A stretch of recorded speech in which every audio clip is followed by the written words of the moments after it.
Começa agora pela TV Novo Tempo mais um programa Evidências, sempre em busca de fatos que comprovem a veracidade histórica da Bíblia Sagrada. No programa de hoje, vamos tocar num dos assuntos mais delicados da Bíblia. Por que Deus mandou matar? Falar da imagem complacente de Jesus carregando um carneirinho ou abençoando crianças é fácil e nenhum ateu se oporia a isso. O problema, porém, é quando esta não é a única imagem que a Bíblia apresenta de Deus. Ela também o descreve como uma divindade à primeira vista sanguinária, déspota e que ordena genocídios sem a menor hesitação. Mesmo dentro do ambiente cristão, parece que muitos religiosos fogem desta imagem arbitrária de um Deus que mata e manda matar. Mas a Bíblia está repleta de textos que descrevem Deus justamente assim, textos que parecem como um esqueleto no armário dos crentes. Quer alguns exemplos? Pois lá vão.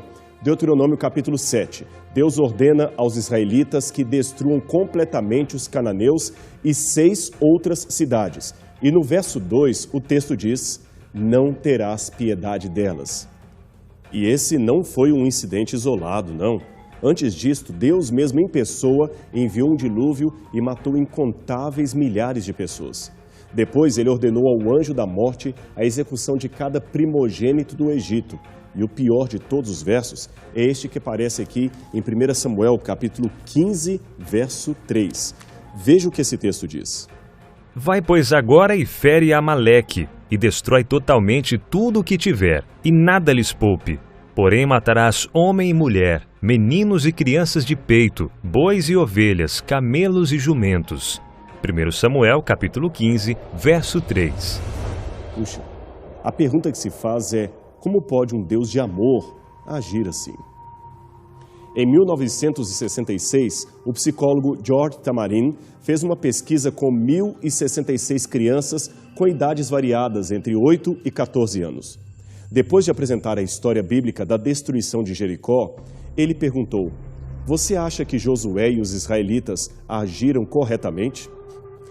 2/3 das crianças disseram que sim, que Josué agiu em obediência à vontade de Deus. Mas quando Tamarin substituiu o nome de Josué pelo do terrível general Lin e o nome de Israel pelo do Império Chinês, aí apenas 7% das crianças acharam certa a atitude da China em destruir os seus oponentes. Em outras palavras, parece que quando quem pratica o massacre é Hitler ou os Hutus de Ruanda, achamos que aquilo realmente foi um condenável ato de genocídio. Mas quando quem pratica a matança são os israelitas, então achamos que eles estão, na verdade, cumprindo a vontade de Deus. É talvez por isso que muitos cristãos preferem ficar restritos às páginas do Novo Testamento. Parece que o Deus descrito do Gênesis até o livro de Malaquias, isto é, o Deus do Antigo Testamento, é um sujeito que não dá vontade de conhecer, não é alguém agradável de se apresentar. Como podemos então responder a esta situação? Será que realmente os céticos e os ateus têm agora em mãos um discurso que os religiosos não podem honestamente contestar? Bem, nós vamos tentar responder esta problemática no programa de hoje, mas sem discursos apaixonados ou tentativas de evasiva e negação. Os textos bíblicos estão aí e o seu problema precisa ser encarado de frente. Pois bem, para começo de conversa, é interessante observar que essa ideia de um Deus implacável no Antigo Testamento versus um Deus bonzinho no Novo Testamento é uma ilusão de ótica. Veja, a palavra misericórdia, principalmente quando aplicada a Deus, aparece em torno de 261 vezes em toda a Bíblia. Depende, é claro, da versão que você está usando.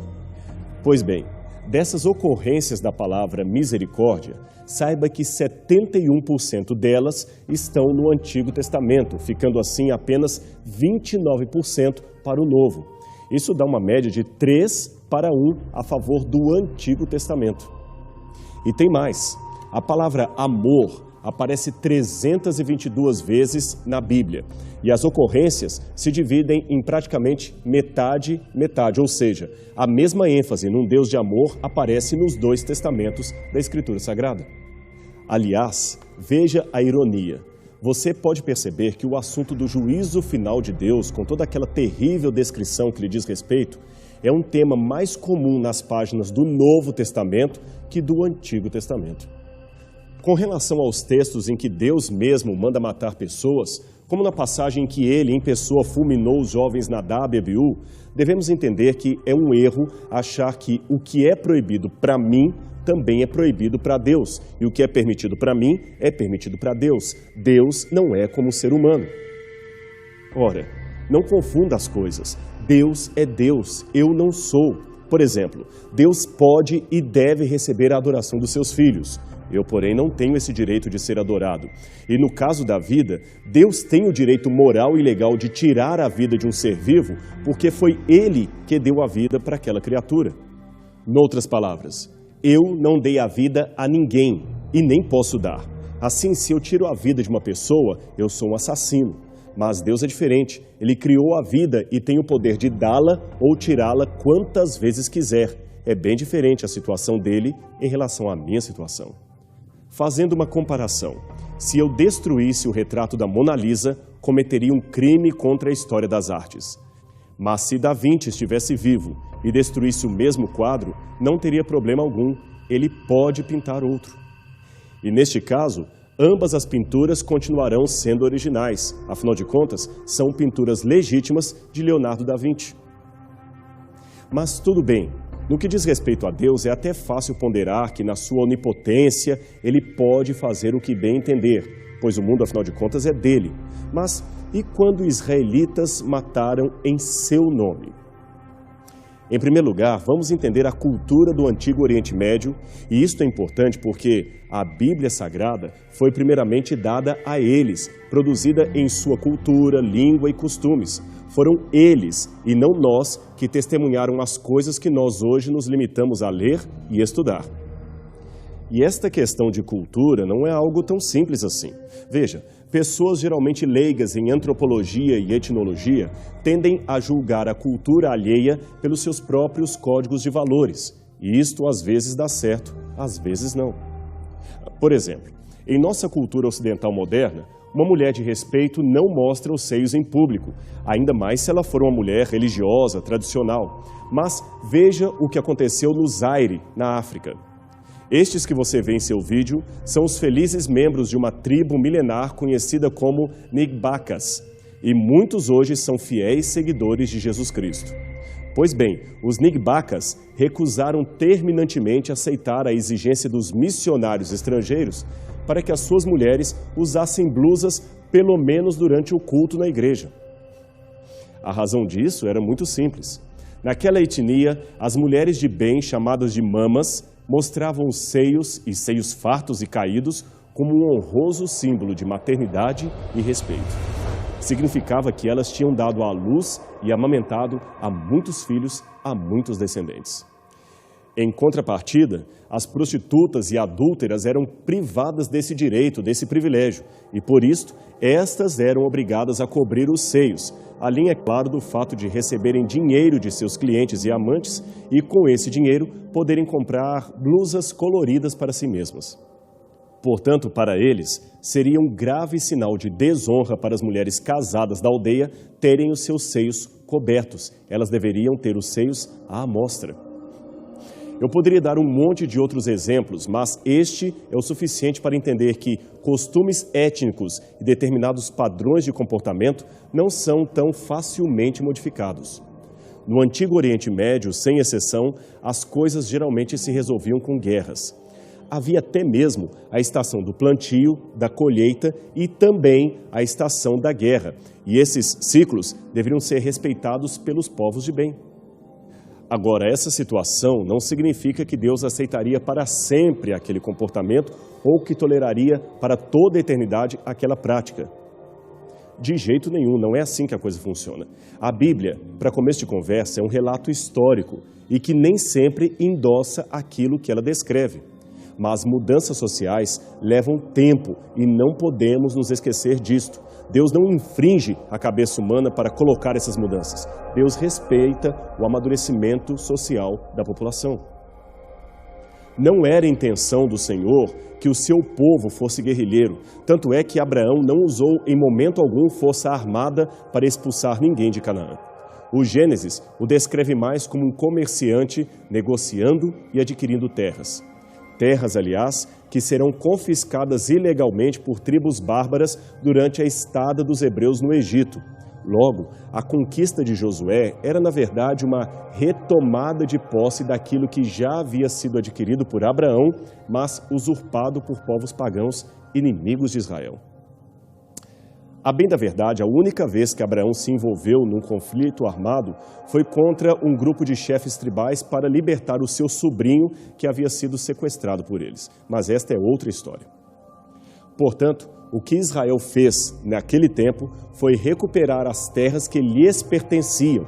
Lembre, Abraão havia adquirido essas terras e então eles estavam ali para se defender de seus inimigos. Mas o problema é que a terra de Canaã estava não só repleta de grupos hostis que ficavam pelo caminho, como também havia um impedimento à penetração dos hebreus e o seu retorno para casa. Mais do que impedir, este grupo queria a todo custo matar Israel, varrê-los da face da terra, exterminá-los do mapa. Por isso os hebreus foram obrigados a pegarem armas e se defender. Vamos analisar a situação desse jeito. Imagine que um grupo de traficantes perigosos tome a sua família como refém e ameace matá-los um por um num esconderijo da quadrilha. Você acharia errado que a polícia entrasse armada no local, realizasse um cerco e, se preciso for, matasse alguns marginais para libertar a sua família e garantir a integridade física deles? É claro que não. A morte está longe de ser um ideal, mas em algumas situações de risco, ela pode se tornar um mal necessário. Veja o caso da Segunda Guerra Mundial. Todo o mundo comemorou quando foi anunciado que Hitler e seus generais foram mortos pelas forças aliadas. O problema nesses casos é que uma perda de controle às vezes é inevitável. Berlim foi bombardeada antes que o Führer pudesse ser derrotado e morto, e inocentes certamente morreram nessa situação. Sabe aquela frase do tipo, capturado, vivo ou morto? Em muitas situações da vida, isto é muito mais do que apenas um jargão de histórias em quadrinhos. Por isso, foi que Deus não somente autorizou, como também ordenou Israel guerrear contra alguns povos cuja índole estava abaixo do aceitável. Duvida? Pois saiba que entre as práticas comuns daqueles povos cananeus que foram destruídos estavam as seguintes: o sacrifício de crianças em rituais religiosos, a prática de orgias ritualísticas sazonais, onde virgens adolescentes eram violentadas e depois mortas por sacerdotes pagãos apenas para garantir a fertilidade da terra e também o desejo intenso de destruição. E sem contar mais um aspecto, este povo queria a todo custo apagar Israel da face da terra, queriam matar os israelitas. O humanista e arqueólogo William Foxwell Albright admitiu certa vez que as comparações dos objetos de culto e textos mitológicos dos antigos cananeus com os egípcios e mesopotâmicos levam a uma única conclusão: que a religião cananita era muito mais centrada em sexo e suas manifestações.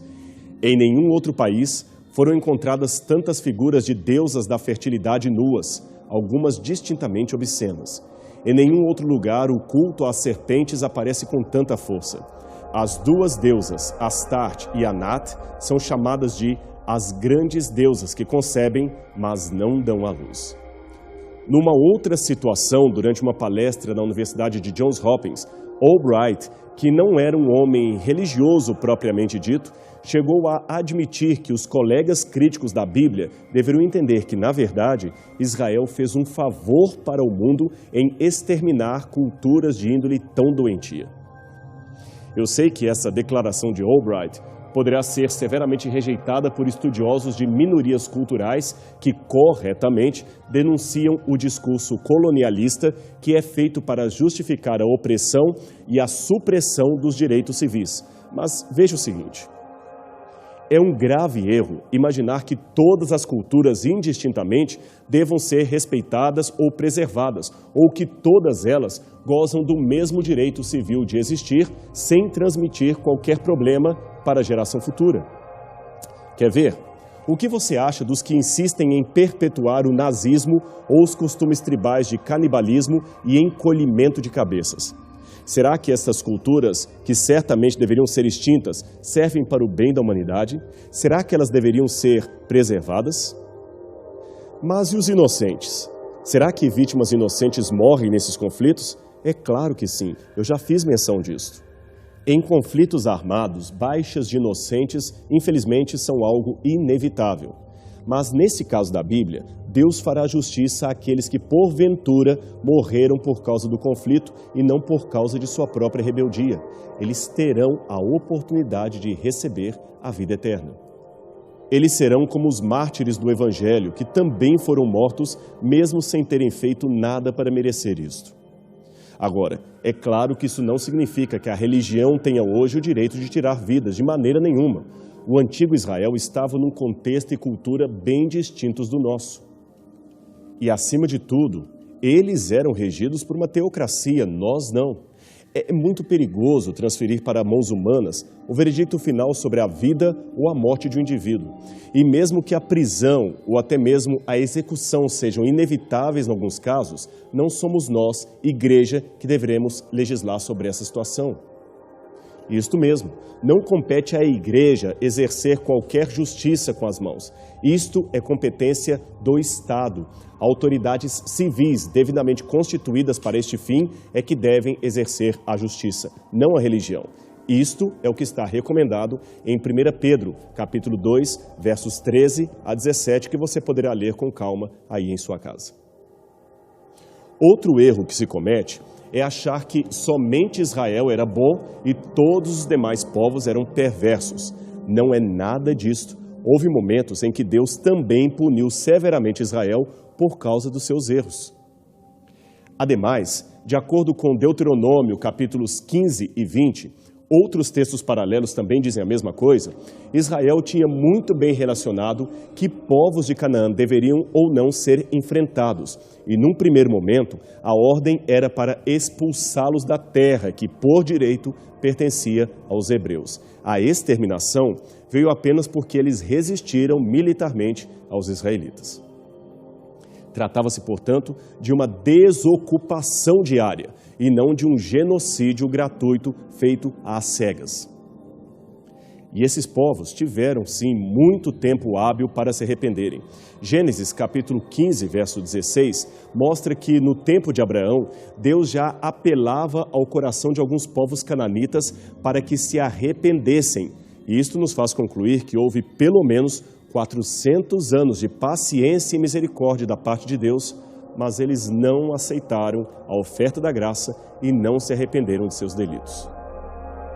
De acordo com o que vemos em Gênesis, capítulo 18, versos 22 a 33, onde Deus anuncia a destruição de Sodoma e Gomorra, Deus estava disposto, naquela ocasião, a poupar as cidades iníquas se houvesse ali pelo menos um grupo de cidadãos sinceros em seu meio. Agora, mais uma vez, eu repito o contexto para ficar claro para você. O fato de existirem cidades ímpias precisando ser exterminadas pela ira de Deus não significava que não havia povo bom fora de Israel. É claro que Deus sabia disto. Tanto é que na sistematização das leis nacionais do futuro reino de Israel, o próprio Deus estabeleceu regras para o bom trato do estrangeiro que estivesse em terras israelitas.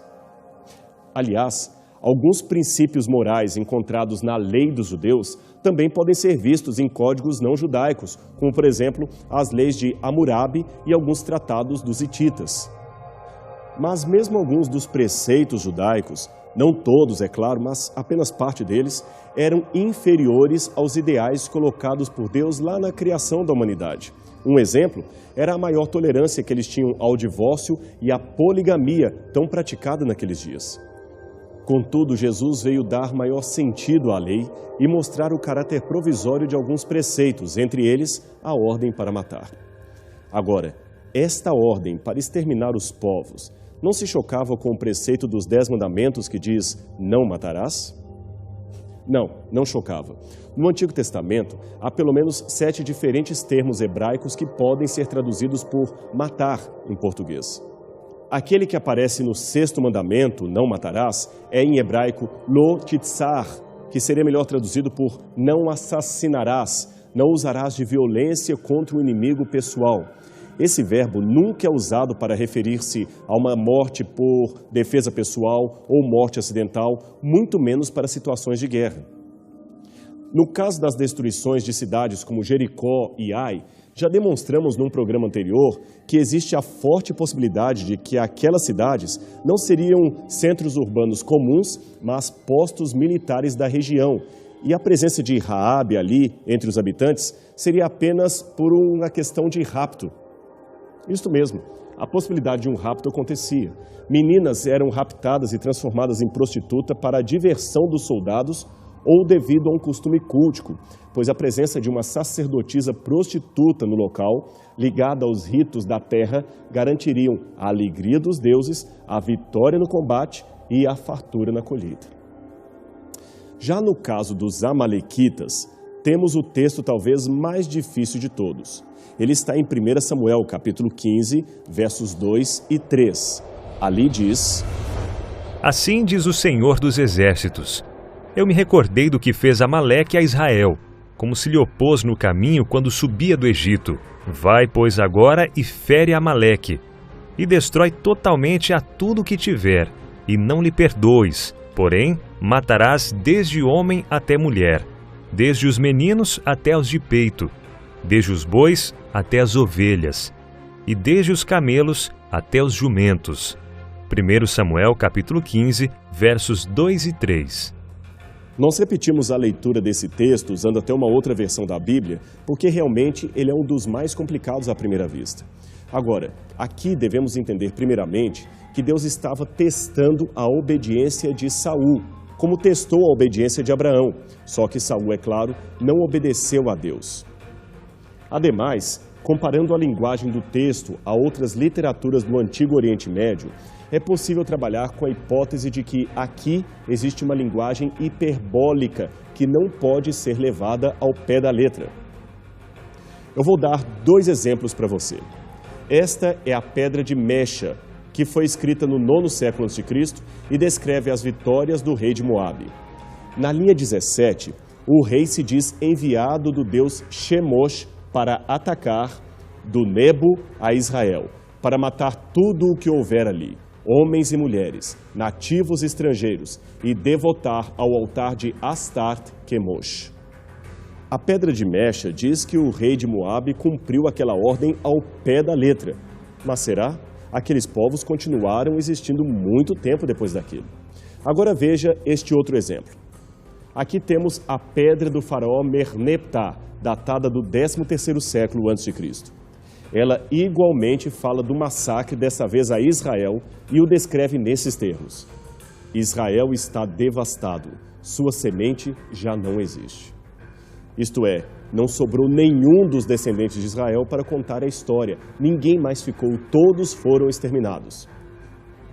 Essa linguagem é muito parecida com aquela usada no livro de Samuel para falar dos amalequitas. Agora veja bem, literalizar linguagem hiperbólica é um erro e um perigo. Imagine agora alguém entendendo ao pé da letra uma mãe brava que diz de sua filha: hoje eu acabo com aquela menina.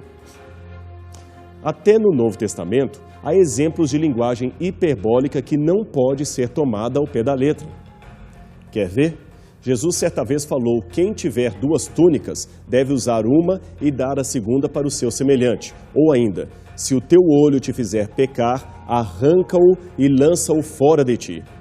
É lógico que se tratam de exageros linguísticos comuns a todos os idiomas. Não dá para levar isto aí de maneira literal. É assim também que devemos entender algumas passagens como essa da ordem de massacrar os amalequitas. Deus, meu amigo, jamais ordenaria massacres de crianças inocentes. É óbvio que não. Bem, nosso tempo infelizmente está terminando e não poderei mais explorar este tema hoje. Mas eu espero que essas poucas pinceladas nesse complexo assunto da Bíblia tenham ajudado você, pelo menos, a compreender melhor a profundidade da história do livro sagrado. Então a gente vai ficando por aqui, mas semana que vem não perca o nosso encontro na TV Novo Tempo para mais um programa Evidências. Até lá!